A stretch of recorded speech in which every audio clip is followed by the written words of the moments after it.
So guys, जैसा कि हमने पिछले एपिसोड में देखा कि नियान फेंगनू को किंग फेंग हाउस ले गया था, जहां लिंग ने फेंगनू से पूछा कि तुम नियान के लिए एक ब्लेड बना रही हो, जिस पर फेंगनू ने कहा था कि मैं एक लोहार हूँ। लोहारों ने फेंगनू से कहा था कि तुम्हें देखकर लगता है कि तुम एक अच्छे घर से हो। नियान ने फेंग बाओ से पूछा था कि तीनों सुंदरियों को खाने में क्या पसंद है। उसके बाद नियान ने सभी के लिए खाना बना लिया था। अब हम देखते हैं कि नियान सभी के लिए खाना लेकर आता है। जिंग पूछती है कि मेरे लिए तुमने कौन सी डिश बनाई है, तो नियान बताता है कि लो ग्रिल्ड चिरांट, जिसे खाकर जिंग काफी खुश होती है। लोरो नियान से कहती है कि जिंग को मसालेदार खाना काफी पसंद है। नियान ने लिंग के लिए आइस्ड फिश सूप बनाया था, जिसे खाकर लिंग भी काफी खुश होती है। लोरो नियान से कहती है कि तुमने मेरे लिए क्या बनाया है, तो नियान कहता है कि मैंने इसको नाम दिया है फ्राई स्काई एंड आइस अर्थ, जिसे खाकर लोरो भी काफी खुश होती है। नियान ने जो फेंगनू के लिए डिश बनाई थी उसे देखने के बाद सभी अपनी जगह से खड़ी हो जाती है। नियान फेंगनू से कहता है कि मुझे पता है कि तुम्हें तीखा खाना पसंद है, लेकिन मैंने तुम्हारे लिए आइसक्रीम बनाई है। इसकी क्रीम को मैंने आइस पावर के साथ बनाया है और दोनों को पुराने दिन याद आ जाते हैं। नियान बताता है कि मैंने ऑरेंज को प्राउड स्काई से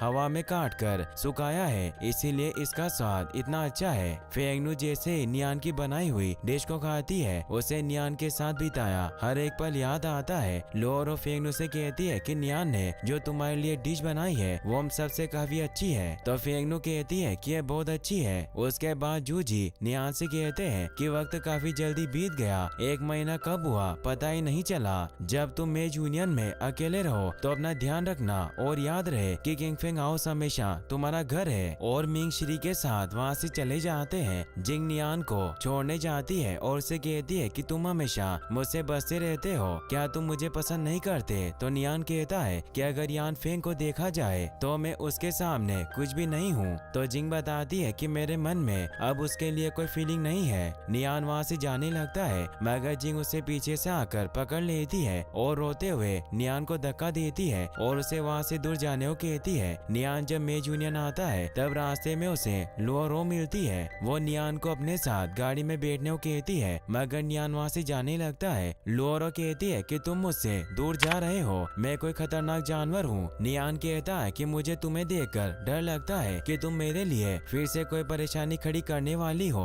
लोरो कहती है कि मुझे हर समय कोई ना कोई समस्या है, मुझे तुम्हारी मदद की जरूरत है। तो नियान उसके साथ गाड़ी में बैठ जाता है। लोरो नियान से कहती है कि क्या तुम्हें पता है मेरा एक बॉयफ्रेंड है, क्या तुम नहीं जानना चाहते हो कि वो कौन है? तो नियान कहता है कि मुझे बस खाना बनाने और जादू सीखने की परवाह है। लोरो कहती है कि मेरा बॉयफ्रेंड आइस मून एम्पायर का 5वां राजकुमार है और वो राजा का पसंदीदा राजकुमार है और राज्य का राजा बनने के उसके चांस भी ज्यादा है। तो नियान कहता है कि फिर तो वो काफी स्मार्ट होगा। तो लोरो बताती है कि जब मैं बच्ची थी तब मुझे अपनी स्मार्टनेस बताना अच्छा लगता था, इसीलिए मुझे सब समझदार लड़की कहते हैं। और इसी बात ने राजा का ध्यान मेरी तरफ आकर्षित किया और राजकुमारी से मेरी सगाई कर दी। लेकिन 5वें राजकुमार की पहले से ही 16 रखेल है, भले ही मैं रानी बन जाऊं पर वहाँ कुछ ऐसा नहीं होगा जो मैं चाहती हूँ। तो नियान पूछता है कि मैं तुम्हारी इस बारे में कैसे मदद कर सकता हूँ। लोरो नियान को एक लेटर देती है और कहती है कि इस लेटर को ओरान एम्पायर की ड्यूक लेन यू की बेटी लेन चेन को दे दो, इससे मुझे सगाई तोड़ने में मदद मिल सकती है। नियान कहता है कि मैं कई जगह की यात्रा करूंगा, इसीलिए मुझे नहीं पता कि मैं वहाँ कब पहुँचूंगा, तो तुम किसी और को वहाँ क्यों नहीं भेज देती? लोरो कहती है कि ये लेटर आइस मून एम्पायर के किसी भी सदस्य के हाथ नहीं लगना चाहिए और मेरी शादी तब होगी जब मैं 20 साल की हो जाऊंगी। तुम्हारे पास पत्र देने के लिए 2 साल है। और वो नियान को अपनी निशानी देकर कहती है कि जब लेन चेन इसे देखेगी तो तुम पर भरोसा करेगी। नियान कहता है कि मैं पत्र उस तक पहुंचाने की पूरी कोशिश करूंगा। उसके बाद नियान लोंगजी के पास आता है और ने कहता है कि मैं आपके पास आखिरी बार मिलने आया हूँ। लोंगजी नियान को अपने साथ ले जाते हैं और कहते हैं कि तुम्हारे जाने से पहले मैं तुम्हारी जादुई रैंकिंग को फिर से चेक करने जा रहा हूँ। नियान कहता है कि मैं फायर मैजिक जानता हूँ, ये बात आपको भी पता है। लोंगजी कहते हैं कि तुम अभ्यास कर रहे हो एक ही एलिमेंट से आइस एंड फायर का उपयोग करने की। जब तुम्हारा डाचिंग पवेलियन की हेड शेफ से कंपटीशन चल रहा था तब तुमने मुझे बताने के लिए जानबूझकर फायर मैजिक का इस्तेमाल किया। नियान कहता है कि आपने उस वक्त मुझसे कुछ नहीं पूछा था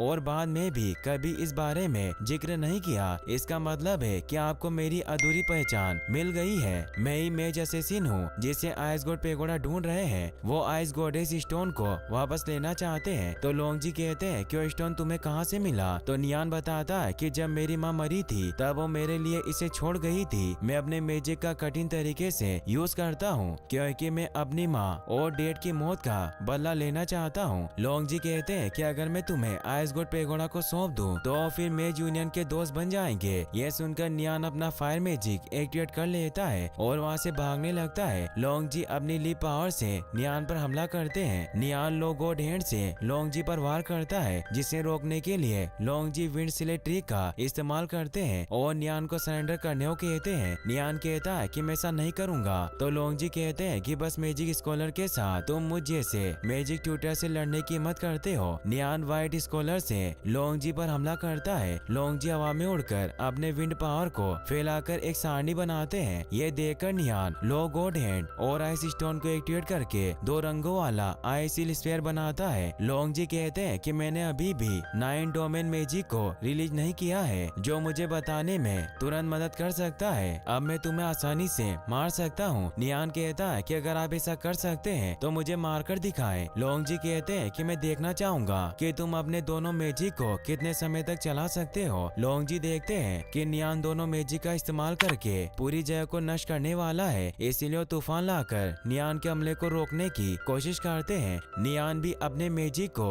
रिलीज कर देता है और इसी के साथ ये एपिसोड यहीं पर खत्म हो जाता है। गाइस, अगर आपको वीडियो अच्छी लगी हो तो इस वीडियो का 5 के लाइक एम पूरा करने के साथ साथ चैनल को सब्सक्राइब जरूर कर लें। Thanks for watching.